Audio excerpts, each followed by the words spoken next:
물론 우리가 어떤 사람에게 애착을 갖는 경우에도 똑같은 상황이 벌어질 수 있습니다. 우리는 자신이 좋아하는 사람이 너무나 멋있다고 생각함으로써 그 사람에 대한 애착을 키울 수 있습니다. 그리고 우리가 상상하는 좋은 특징을 상대방에게서 발견하고 그것에 대해 계속 생각할 때 애착은 점점 더 강해집니다. 하지만 이것은 생각을 거듭하면서 그것에 익숙해짐으로써 우리가 더욱 강렬한 감정을 가질 수 있음으로 보여질 뿐입니다. 또한 우리는 종종 지나칠 정도로 민감하게 느끼고 사소한 일을 크게 여기고 그런 일을 우리 자신만 겪고 있다고 생각함으로써 스스로 고통을 키웁니다. 우리는 작은 일을 너무 심각하게 받아들이고 턱없이 부풀리는 경향이 있습니다. 반면에 진짜로 중요한 일은 무관심하게 지나치곤 합니다. 자신의 삶에 심각한 영향을 미치고 멀리 내다볼 때 훨씬 더 중요한 결과를 가져오는 일들을 말입니다. 따라서 당신이 고통을 겪는가 안 겪는가 하는 것을 상당 부분 주어진 상황에 대한 당신의 반응에 갈려 있습니다. 예를 들어 누군가 뒤에서 자신을 욕하는 것을 알아차렸다고 합니다. 그 사실을 알고서 마음의 상처를 받거나 화를 내는 드는 부정적인 반응을 보인다면 그것은 스스로의 마음의 평화를 깨트리는 짓입니다. 당신이 겪는 고통은 당신 스스로가 만들어낸 것입니다. 반면에 당신이 부정적인 반응을 자제하고 비난의 말에 귓가에 스치는 한 줄기 바람처럼 그냥 지나가게 둔다면 마음의 상처를 받지도 않고 힘들게 고민할 필요도 없을 것입니다. 따라서 고통스러운 상황을 항상 피할 수는 없을지라도 상황에 대응하는 방법에 따라 자신이 받는 고통의 크기를 조절할 수 있습니다. 우리는 종종 지나칠 정도로 민감하게 느끼고 사소한 일을 크게 여기고 그런 일을 자신만 겪고 있다고 생각함으로써 스스로 고통을 키운다. 이 말을 통해 달달이 말하는 삶 속에서 느끼는 수많은 분노가 큰 고통의 원인이 될 수 있음을 인정하고 있다. 치료 전문가들은 때로 이런 과정을 고통의 개인화라고 부른다. 그것은 자신에게 미치는 영향에만 신경을 곤두세운 채 모든 일을 이해하거나 오해함으로써 심리적으로 시각을 좁히는 경향을 말한다. 어느 날 저녁 나는 음식점에서 친구와 함께 저녁을 먹고 있었다. 알고 보니 그 음식점은 친구에 대한 서비스가 아주 느렸다. 자리에서 앉는 순간부터 내 친구는 불평을 터뜨리기 시작했다. 이거 보라고. 웨이터가 일부러 꾸물거려도 되는 거야? 도대체 어디에 박혀있는 거야? 일부러 우리를 무시하고 있는 게 분명하다고. 우리 두 사람은 급한 약속이 있었지만 친구는 처음에 서비스가 늦다고 불평을 하더니 식사를 하면서도 음식 식기 그리고 자기 마음에 안 드는 모든 것에 대해 끊임없이 불평을 터뜨렸다가 식사가 끝날 쯤에 웨이터는 우리에게 무료로 디저트를 갖다 주면서 식당의 사정을 설명했다. 그는 진심으로 말했습니다. 오늘 저녁 서비스가 늦은 것에 대해 사과드립니다. 오늘 저희 식당엔 일할 사람이 부족했거든요. 요리사 한 명은 가족 중에 돌아가신 분이 있어서 나오지 안 왔어요. 웨이터 한 명은 조금 전에 몸이 아파서 못 나오겠다고 집에서 전화를 했습니다. 이로 인해 두 분께 불편을 드려서 죄송합니다. 말을 마치고 돌아가는 웨이터의 등을 대고 내 친구가 심술궂은 목소리로 중얼거렸다. 난 다시는 여기 안 올 거야. 이 일을 짜증스러운 상황을 자신만이 겪고 있다고 생각함으로써 스스로 고통을 원인을 제공하는 자의 이해에 불과하다. 이것은 마치 의도적으로 스스로에게 고통을 가하는 것과 같다. 우리의 경우에 남은 결과는 단지 식사를 망치고 1시간 동안 분통을 터뜨린 것 뿐이다. 하지만 이런 식으로 세상을 살아가는 사람들이 많아지고 가족과 친구들도 점점 이렇게 말을 하고 심지어 사회 전반적으로 이런 경향이 확대된다면 그것은 우리 모두를 비참하게 만드는 중요한 원인이 될 수 있다.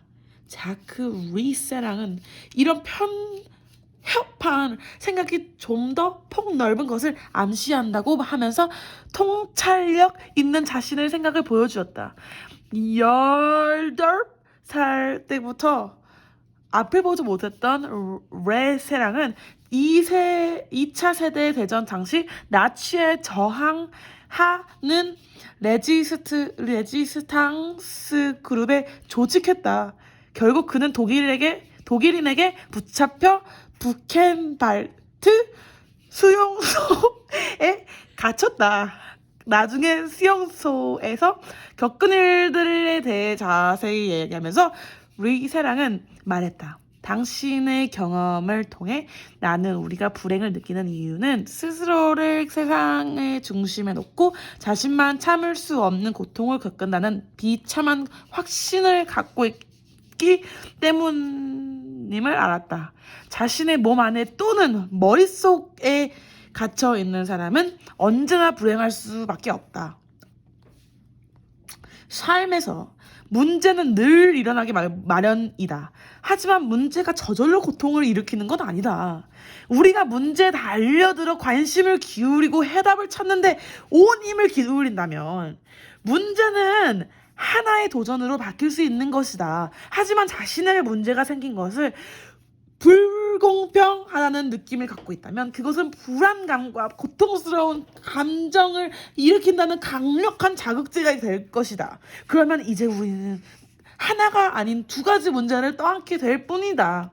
뿐 아니라 그 불공평한 느낌이 우리의 정신을 혼란스럽게 만들고 우리 마음을 소진시켜 원래의 문제를 해결하는데 때문한 에너지를 빼앗아 것이다.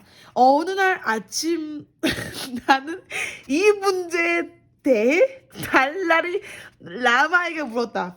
문제가 일어날 때면 우리는 그런 상황이 불공평하다고 느끼면서 고통스러워하는 것은 경우가 많은데 이런 감정에 대처할 수 있는 방법이 무엇인가요? 달라라미가 말했다.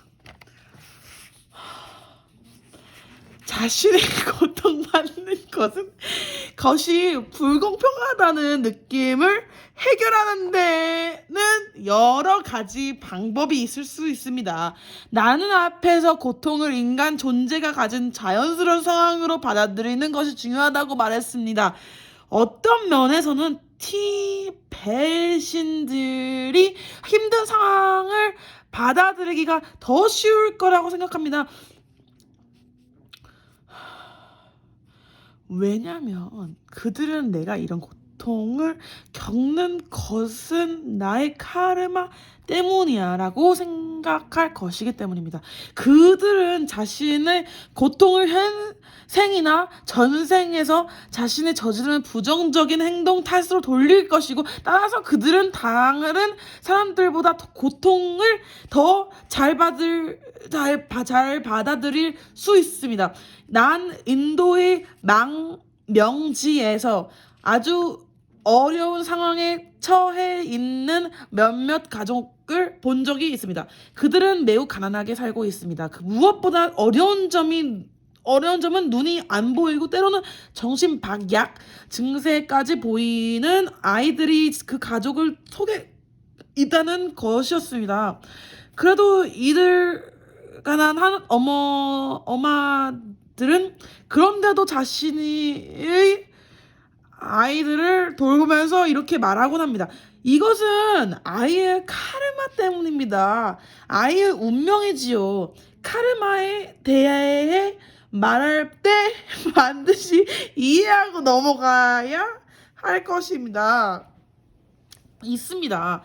때로 사람들은 카르마의 원리를 오해해서 모든 상황을 카르마의 탓으로 돌리면서 책임을 회피하려고 하거나 적극적으로 행동할 필요가 없다고 생각하곤 합니다. 아들은 아주 쉽게 이것은 내 과거의 카르마, 부정적인 카르마 때문이야. 내가 무얼 할 수 있겠어? 난 아무것도 할 수 없어. 라고 말합니다. 이것은 카르마를 완전히 잘못 이해한 것입니다. 왜냐하면 사람이 경험하는 어떤 일들이 과거의 행동의 결과라 할지라도 그것이 그에게 선택의 여지가 없거나 긍정적인 변화를 일으키기 위해 적극적으로 활동할 여지가 없다는 뜻을 아닙니다. 그리고 이것은 우리 삶의 모든 부분에 똑같이 해당되는 말입니다. 카르마에 믿는 사람이라고 수동적인 돼선 안 되며 모든 것이 카르마의 결과라고 생각하면서 적극적인 행동을 회피해서도는 안 됩니다. 왜냐하면 카르마를 올바로 이해한다면 카르마가 행동을 의미한다는 걸 깨달을 거기 때문에입니다. 카르마는 아주 능동적인 과정입니다. 우리가 카르마 곧 행동에 대해 말할 때 그것은 행위자인 우리가 과거에 한 행동을 말하는 것입니다. 따라서 어떤 미래가 펼쳐질 것인가는 현재의 우리 손에 달려있기 때문에입니다. 미래는 언제 우리가 하는 행동에 따라 결정될 것이기 때문입니다. 따라서 카르마를 수동적이고 정적인 힘으로 이해해선 안 됩니다. 오히려 능동적인 과정으로 이해해야 합니다. 그것은 카르마를 결정하는 데 각각의 행위자가 중요한 역할을 한다는 것을 뜻합니다. 먹고 싶은 욕구를 충족시키는 것처럼 매우 단순한 행위나 목표에 있어서도 그것을 이루려면 우리는 어떤 행동을 할 필요가 있습니다. 음식을 찾고 그 다음엔 그것을 먹어야 합니다. 그것은 아무리 단순한 행위나 목표도 행동을 통해서만 이룰 수 있음을 보여줍니다. 내가 말했다. 글쎄요. 자신이 겪는 고통을 카르마의 결과라고 여기면서 불공평한 느낌을 줄이는 방법을 불교도들에겐 효과적일지도 모릅니다. 하지만 카르마의 원리를 믿지 않는 사람들의 경우는 어떻게 생각하십니까? 서양엔 그런 사람들이 많은데요. 달라리 라마가 대답했다. 창조주 하나님을 믿는 사람들은 어려운 상황을 하나님이 만들어낸 것이냐, 그분이 계획으로 생각한다면 좀 더 쉽게 그것을 받아들일 수 있는 것입니다. 그들은 상황이 매우 부정적으로 보일지라도 하나님은 전능하시고 하고 자비롭기 때문에 그 상황을 배경에는 그들이 의식하지 못하고 중대한 의미가 있으리라고 생각할 것입니다. 이런 믿음을 고통을 겪는 동안에 사람들이 그것을 견뎌내도록 도와줄 수 있을 것입니다. 그렇다면 카르마의 원리와 창조주 하나님 모두를 믿지 않는 사람들은 경우는 어떻게 합니까? 신앙이 없는 사람들은 달라리 라마는 대답을 하기 전에 잠시 생각에 잠겼다. 아마도 실용적이고 과학적인 접근이 도움이 될 것입니다.